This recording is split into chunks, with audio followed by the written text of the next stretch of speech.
नोएडा में महिला हत्या का सनसनीखेज खुलासा, बस चालक मोनू गिरफ्तार। नोएडा में नाले से मिली एक अज्ञात महिला की हत्या का राज आखिरकार खुल गया है। थाना सेक्टर 39 पुलिस ने इस मामले को गंभीरता से लेते हुए तुरंत मुकदमा दर्ज किया और कुल 9 टीमें गठित कर जांच शुरू की। महिला की पहचान से लेकर आरोपी तक पहुंचने के लिए पुलिस ने 5000 से अधिक सीसीटीवी कैमरों की फुटेज खंगाली और करीब 1100 वाहनों की ट्रैकिंग की, जिसके बाद इस हत्या की गुत्थी सुलझ सकी।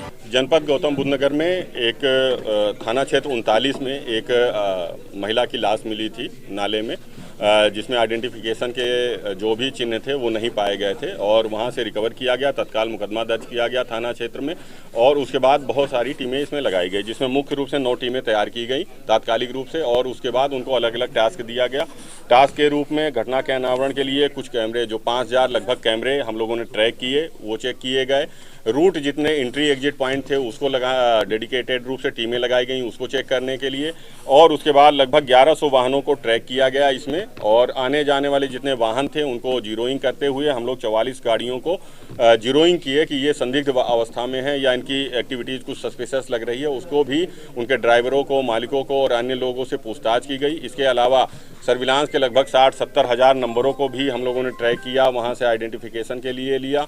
हमारी ISTMS में जो टीमें लगी हुई थी उन्होंने अलग से इसको ट्रैक किया और लगातार बहुत सारी टीमें बना करके हमने अन्य जनपदों में, नज़दीक के जनपदों में भेजा, जिसमें बुलंदशहर, गाजियाबाद, हापुड़, अमरोहा, मथुरा, दिल्ली, अन्य स्थानों पे थाना वार टीमें बना करके भेजी गई और उनको जो आइडेंटिफिकेशन का बॉडी पे सिर्फ एक ही चिन्ह था कि पैर में बिछुए पहने हुए थे।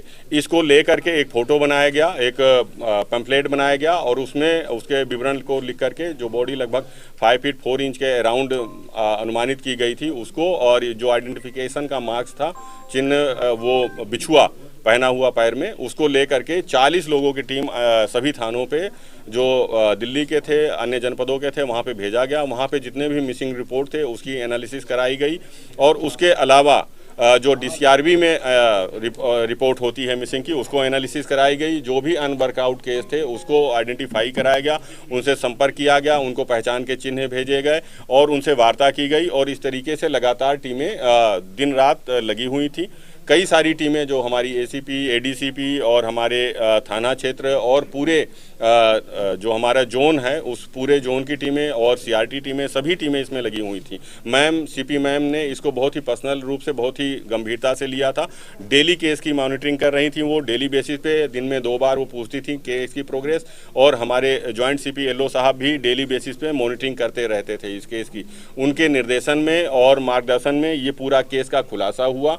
जब एक संदिग्ध बस उस घटनास्थल से निकलते हुए पाई गई तो जीरोइंग करते हुए जो हमने अन्य वाहनों की जीरोइंग की थी उसमें ये पाया गया कि एक बस है जो संदिग्ध रूप से जा रहा है। तो कई वाहनों के ट्रैकिंग में जिसको हम लोग कर रहे थे, ड्राइवर और उनसे पूछताछ, उसी क्रम में इस बस के ड्राइवर से जब पूछताछ के लिए हम लोग बरौला क्षेत्र में गए तो वहाँ जानकारी मिला कि इसका कुछ व्यवहार संदिग्ध है और जो वहाँ पूछताछ की गई आसपास के लोगों से तो पता चला कि ड्राइवर, एक महिला जिसका नाम प्रीति यादव है, वो 5-6 दिन से लापता है, जो इस ड्राइवर के संपर्क में रही थी और वहाँ से 300 मीटर की दूरी पर इसके पास ही रहती थी। और उसके जब और गहनता से पूछताछ हुई तो पता चला कि ये जो मोनू है, मोनू सिंह, वो पूछताछ के लिए बुलाया गया और उसने बताया कि जो इसकी माँ है, मोनू की माँ और प्रीति की जान पहचान हो गई थी। एक फैक्ट्री थी बरौला में जींस की, जहाँ पे ये लोग साथ में काम करते थे। साथ में काम करते हुए पहचान हुई थी और फिर घर आना जाना शुरू हो गया था।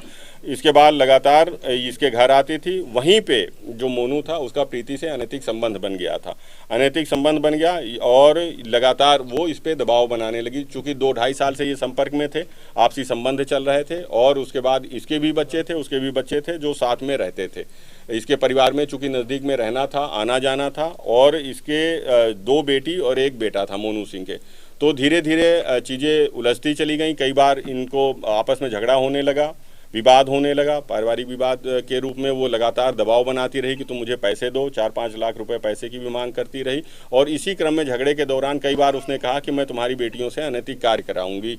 उसको कहीं ना कहीं इस बात का दुख हुआ कि ये हमारे परिवार से, हमारी बेटियों से अनैतिक कार्य करवाएगी, तो इसलिए कई दिनों से वो ये प्लानिंग में आ गया कि महिला इतना प्रताड़ित कर चुकी है मुझको कि इसे रास्ते से हटा दिया जाए, जैसा कि उसने पूछताछ में बताया। इसने कई दिनों से सोचा, फिर एक दिन इसको बुलाया महिला को उसके घर गया दिन में और वहाँ से एक गड़ासा जो मछली मुर्गा काटने वाला था उसको लिया और महिला को बुलाया कि तुम भी आओ, और एक बस में इसने उसको बैठाया।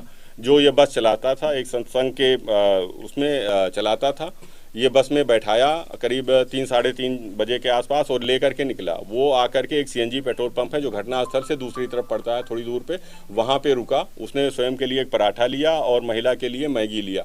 वहाँ पे दोनों अंदर केवल 2 ही लोग थे उस बस में, और एसी बस चूँकि थी उसमें डार्क ग्लासेस लगे होते हैं तो वो एसी बस थी।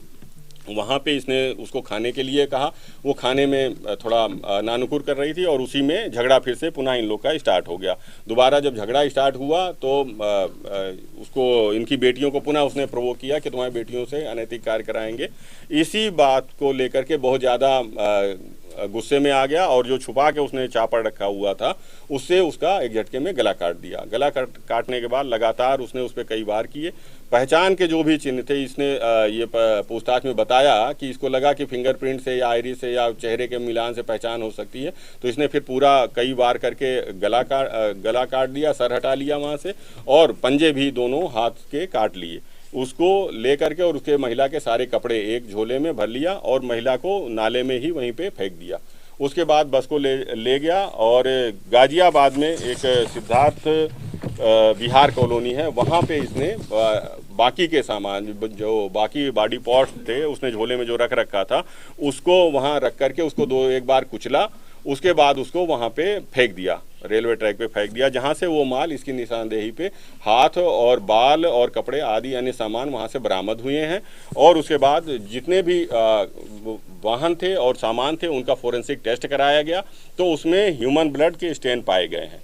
वो स्टेन ह्यूमन ब्लड के पाए गए हैं। उसको अब गिरफ्तार किया गया है, बरामदगी सुनिश्चित की गई है और अब इसको जेल भेजा जा रहा है, विधिक कार्रवाई की जा रही है। सर, इसमें जो पहचान छुपाने के लिए हम काटे हैं, क्या इसने पूछताछ में से कुछ बताया कि कुछ फिल्म देख के इसने सीखा या ऐसे कैसे पता था कि ये सब, क्योंकि एक बस ड्राइवर है, कोई इतना नहीं है कि छात्र माइंडसेट। नहीं, इसने पूछताछ में ऐसा तो नहीं बताया कि हमने कोई फिल्म देख करके ऐसा सीखा है, लेकिन ये इतना जानता था, जो इसने स्वीकार किया है कि हमने इसका फिंगरप्रिंट और ये सब ना आ जाए, कोई पहचान का चिन्ह ना आ जाए, इसीलिए गर्दन और हाथ काटे हैं। इसने इतना स्वीकार किया है कि फिंगरप्रिंट या कोई आइरिस का मिलान ना हो जाए, तो इसलिए ही गर्दन और हाथ काटे हैं। और इसीलिए इसने पढ़ा लिखा ये मूल रूप से नहीं था, शिक्षित नहीं था, लेकिन ये दस्तखत कर सकता है, जानकारी रखता है, मतलब चीज़ों को सामान्य रूप से पढ़ सकता है, लेकिन कक्षावार इसने पढ़ाई नहीं की है, जैसा इसने पूछताछ में बताया।